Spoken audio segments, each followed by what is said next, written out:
ये जो आप फरमा रहे थे पहले, आप बात करती है कि किन किन हालात के अंदर इत्तेकाफ टूट सकता है। कि मैंने कहा था पहले कोई मजबूरी हो, शदीद मजबूरी में इत्तेकाफ हो तोड़ा गया, जा एक हो गया मजबूरी, बीमारी हो गई, दूसरा कुछ ये भी हो है गया। कि कोई ऐसी वजह कि जो खुदा न खास्ता कोई उसके ऊपर कोई बीमारी ऐसी, कोई ऐसी उसकी कंडीशन, उस सूरत में तोड़ा जा सकता है। अच्छा, अगर उसका रोज़ा टूट जाए तो इत्तेकाफ टूटेगा? रोज़ा टूटेगा तो उसका सर रोज़ा ही टूटेगा, इत्तेकाफ नहीं टूटेगा। लेकिन इत्तेकाफ रोज़ा, इत्तेकाफ के लिए रोज़ा लाजिम है। लाजिम इस खुदा न दरमियान रोज़ा टूट गया है, उस दिन का जो रोज़ा है वो कज़ा करेगा, इत्तेकाफ को जारी रखेगा, वो सवाब की नीयत है। ठीक है। और खुदा न खास्ता वो जो इत्तेकाफ में बैठा हुआ फ़र्द है या औरत है, वो रोज़ा नहीं रख रहा या रख रही, लेकिन इत्तेकाफ कर रहा है, तो ये गुनाह है। रोज़ा है? जी गुनाह है। गुनाह इसलिए है कि जो इत्तेकाफ है रोज़े से मुंसलिक है, रोज़ों के अंदर है और रोज़ा फ़र्ज है। तो हो सकता है इत्तेकाफ फिर कबूल ना हो, लेकिन गुनाह कैसे हो गया? देखिए रोज़ा फ़र्ज है ना जी, वो फ़र्ज को छोड़ के वो एक सुन्नत अमल को, एक मुस्तहब अमल को जो उसके ऊपर लाजम नहीं था, उसने लाजम किया है। रोज़ा अल्लाह ने लाजम किया, इत्तेकाफ उसने खुद लाजम अपने पे लाजम किया। तो इसलिए जब कोई बंदा किसी इदारे में जॉब करने आता है तो उसको उसके रूल्स को, SOPs को फॉलो करना पड़ता है। बड़ी अच्छी बात है। हज़रत अब्दुल्ला बिन मसूद की बात है, हज़रत अब्दुल्ला इब्न अब्बास की ये रवायत है कि वो मस्जिद नबवी से वो बाहर निकल गए, जूता पहना और चले गए, तो पीछे से इत्तेकाफ के दरमियान में तो पीछे से एक साहबी ने आवाज़ दी कि तेरा इत्तेकाफ जो है वो टूट गया।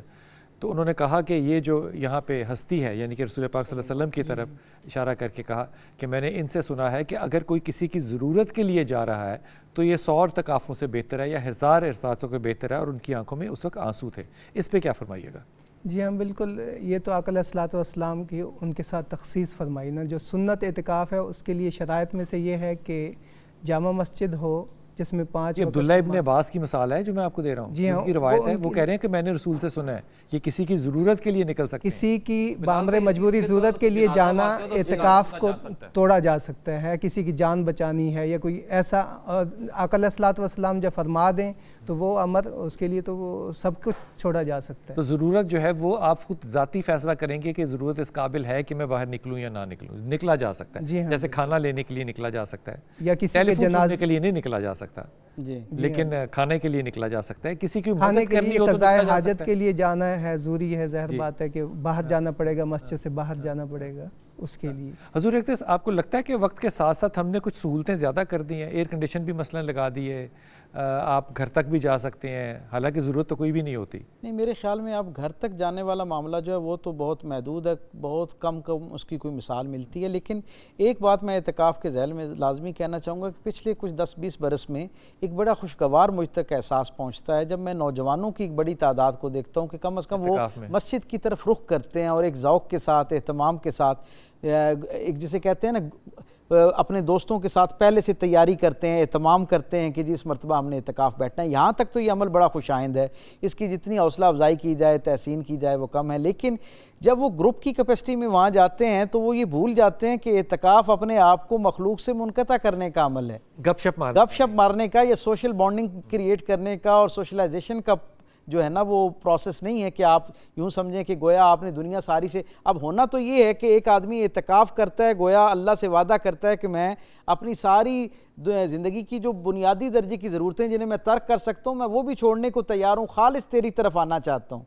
सारी दुनिया से मुनक़ता होने का इरादा और नीयत करके मस्जिद के अंदर आता है, अपना खैमा लगाता है, और फिर हालत ये हो जाती है कि वो जो दोस्त जिनके साथ हफ्ते बाद मुलाकात होती है और 5 मिनट की या 10 मिनट की मुलाकात होती है, वहाँ पता चलता है कि फ़र्ज़ नमाज ख़त्म होती है और सुन्नतें भी नहीं पढ़ी जा रही, नवाफिल भी नहीं पढ़े जा रहे, और वो फ्रेंड सर्कल जो है वो वहाँ बनना शुरू हो जाता है। और पैदाइश के वक्त से और स्कूल से लेकर उस लम्हे तक के सारे वाक़यात दोहराए जा रहे होते हैं, बाकायदा कहकों की सदाएँ बुलंद हो रही होती हैं। तो ये जो एक गैर ज़िम्मेदाराना रवैया, मैं ये समझता हूँ उन बच्चों के जज्बे को जो है वो थोड़ी सी एक गाइडेंस देने की ज़रूरत है और उन्हें ये बताने की ज़रूरत है कि ये बहुत खैर का अमल है। खुशनसीबी है कि आप इस आलूदा दुनिया से निकल कर अल्लाह के लिए इतने खालिस हो गए कि यहाँ तक पहुँच गए हैं।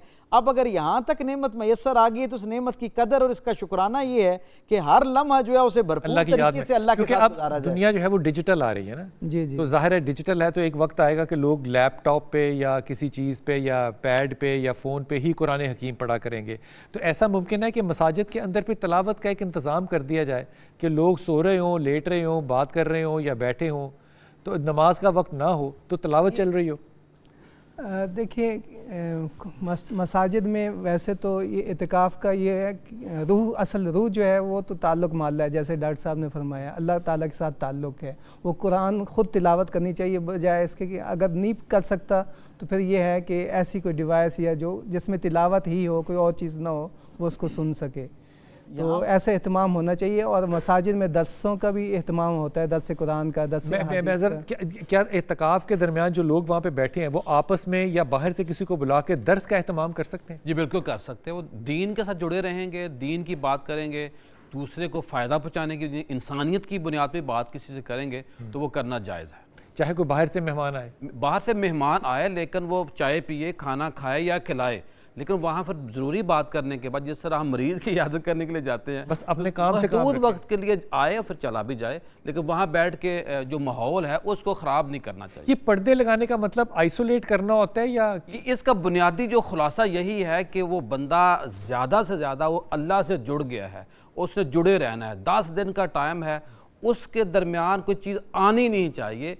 और पर्दा यही है कि दो उसको समझे कि ये एरिया जो है ये इत्काफ़ वाले का है, ये हमारा है। साथ इसके पर्दे का एक वजह ये भी है कि जब 10 दिन के लिए आता है वो 20 सूट भी साथ लेके आता है, वो उसने बहुत बड़े जो तादाद में फ्रूट साथ लेके आते हैं, तो सामान उसने रखा होता है। तो ये रखना जायज़ है, अपनी बुनियादी मेडिसन या अपनी बुनियादी जो ज़रूरियात है उनको पास रख सकता है। शाह जी एक बात इसमें मैं आप अगर इजाज़त दें, बड़ी अहम है। आजकल ना पिछले 3-4 सालों से तवातुर के साथ ये सवाल हमारे सामने आता है कि जी मोबाइल इस्तेमाल किया जा सकता है या नहीं किया जा सकता। जो इस्तेमाल करना चाह रहे होते हैं वो पता क्या इसका जवाब देते हैं, बुनियादी जवाब यही देते हैं कि जिसके अंदर कुरान हकीम होता है, उसके अंदर अहादीस हैं, दीनी तालीम जो है उससे हासिल की जा सकती है। तो मैं हमेशा अपने दोस्तों को ये कहा करता हूँ कि जिस आदमी ने आज इत्काफ़ का इरादा करना है ना और 5 दिन बाद इत्काफ़ की हालत में जानना है, उसे चाहिए जहाँ वो बाकी सारा काम कर रहा है वहाँ पर अब इतनी जदीद टेक्नोलॉजी है, जिन चीज़ों को उसने पढ़ना उनको डाउनलोड कर ले और उनको डाउनलोड, ताकि वो जो जिस बात से आपने जिसकी तरफ पीर साहब ने इशारा किया था ना कि वो जो गैर ज़रूरी चीज़ें बेहतियाती ना हो जाए, उससे बचने का महफूज तरीका ये है कि वो चीज़ें अगर खालिस, मतलब मुझे लगता है आने वाले वक्त में ये भी सवाल पूछा जाएगा कि नमाज के दरमियान फ़ोन सुन लूँ अगर ज़रूरी हो तो। मतलब हम इस तरफ चले गए ना, हमने मज़ाक बना लिया। जब अपने अल्लाह से ताल्लुक़ कायम कर लिया तो फिर अल्लाह से खालिस अपना ताल्लुक़ आप देखिए, मैं और आप बात कर रहे हैं ना, तो जब मैं आपसे बात करूं और आपकी तवज्जो मेरी तरफ ना हो ना, तो तमाम तर मोहब्बत के बावजूद गिरान जाता है और ये बड़ी बेअदबी के उसमें ज़ैल में तस्वुर किया जाता है ना। ऐसी बात, बिल्कुल ऐसी बात। अगर आपसे मैं बात कर रहा हूँ और मैं आपको देख ना रहा हूँ, मतलब कितनी अजीब बात लगी कि मैं देखूँ किसी और तरफ और बात मैं आपसे कर रहा हूँ, तो आपको भी बुरा लगेगा ना। जब अल्लाह के लिए खालिस जाते हैं और अल्लाह को तवज्जो नहीं देते तो ये बेअदबी की बात है, ये वो अखलाक नहीं है, ये वो खलास नहीं है जिसके लिए आप मस्जिद में जाते हैं।